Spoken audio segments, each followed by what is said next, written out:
morning, dear students. Welcome once again to the biology class. So let's begin with the class. So today we are starting with chapter 9, that is heredity and evolution.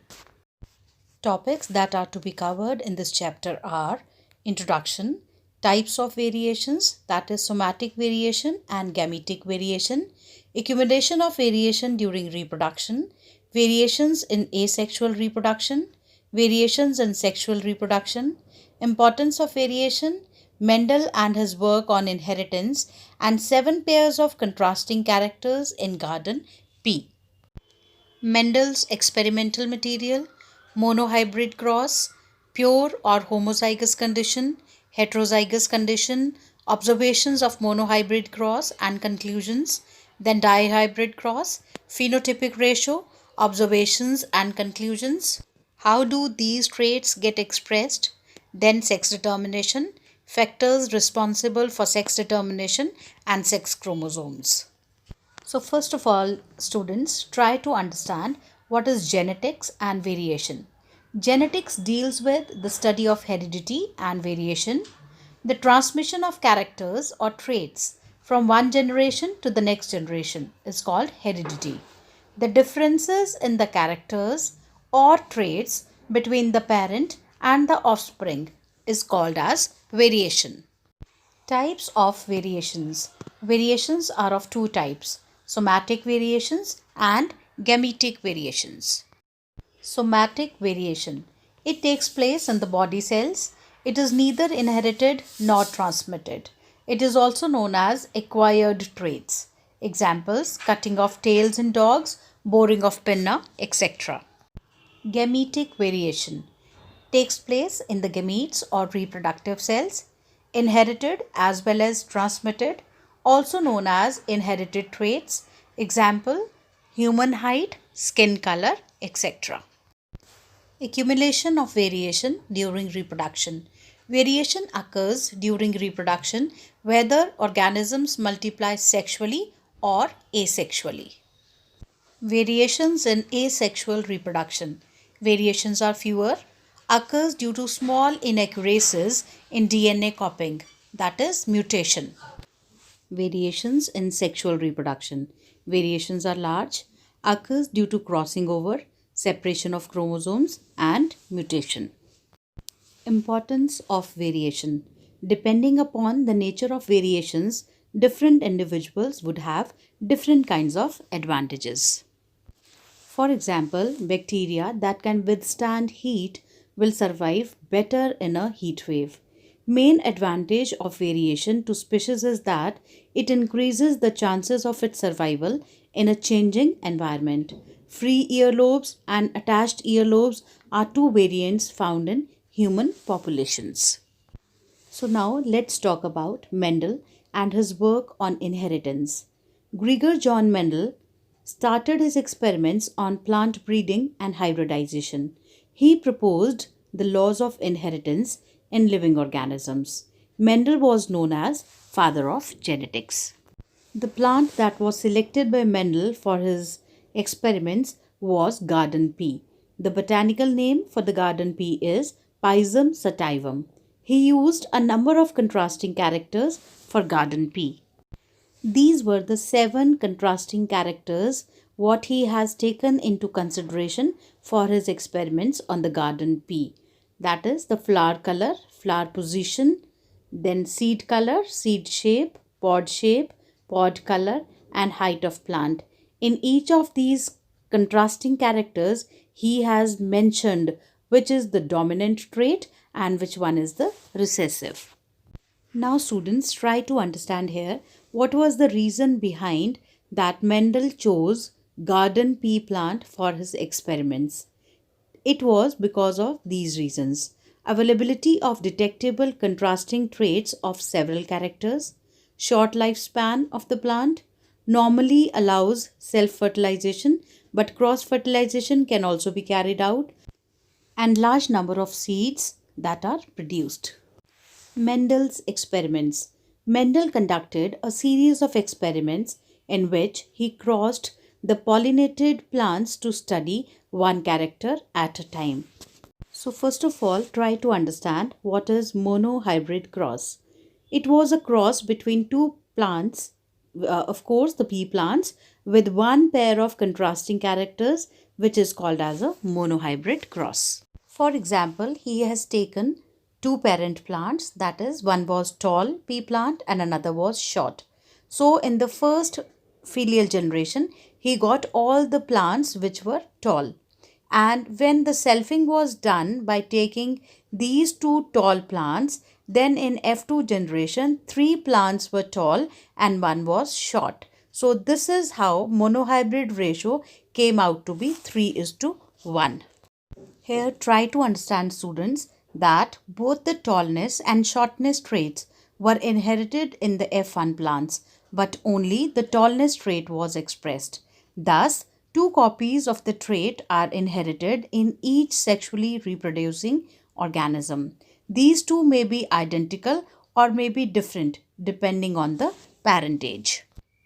For example, pure or homozygous condition is when capital T or small t, both are dominant traits, both are recessive alleles.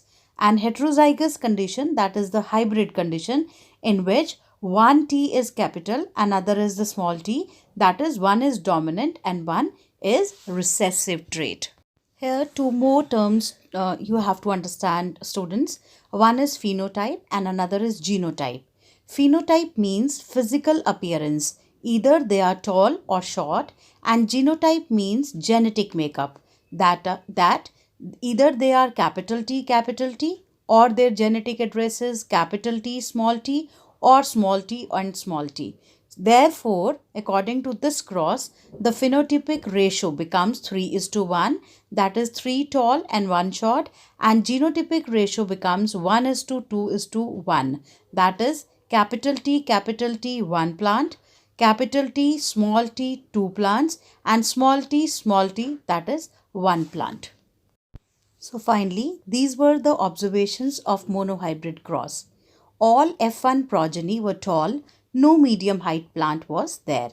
F2 progeny, 1/4 were short and 3/4 were tall. And the phenotypic ratio, that is F2 generation, is 3:1, which is also called as monohybrid ratio.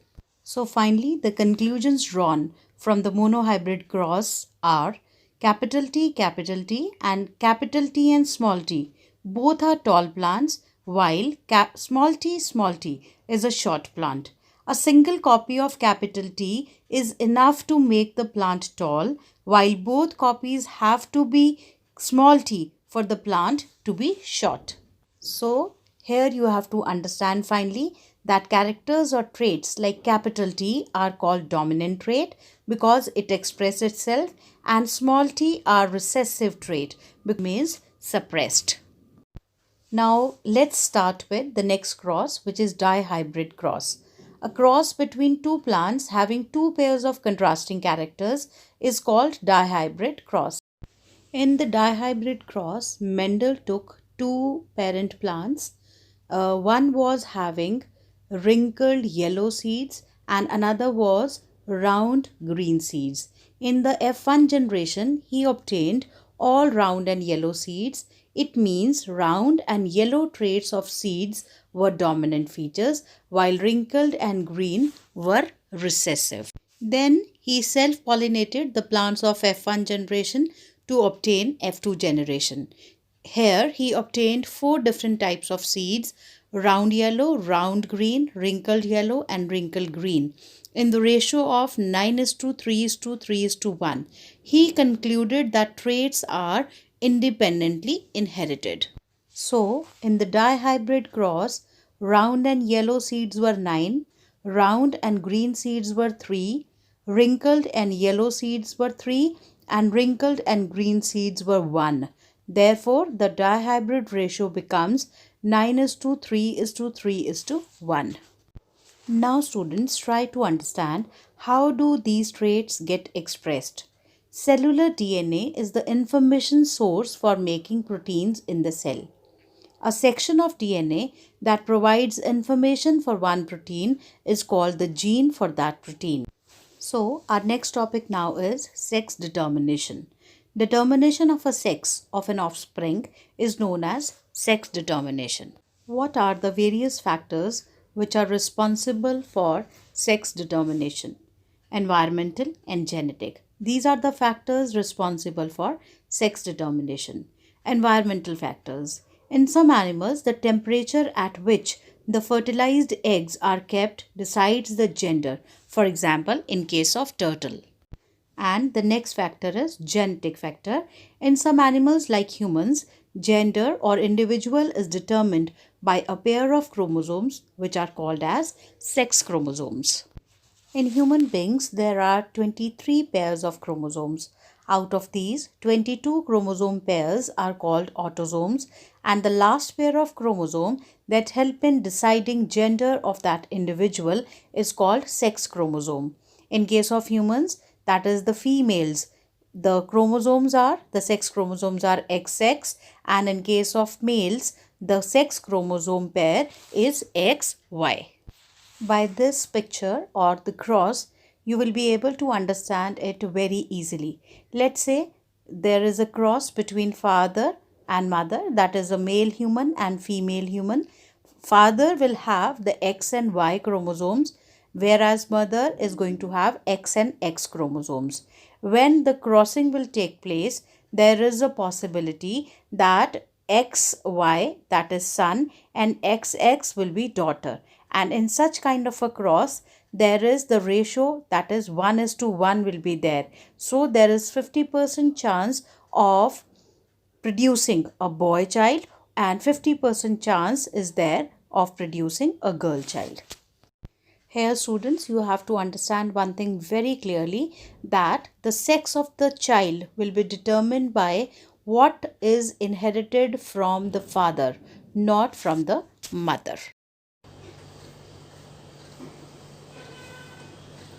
Thank you, Shemstars. That's all for today. I hope whatever was told and explained in the class, you have understood it nicely. Even then, if you have any queries, you can drop it on the Google Classroom. God bless you all.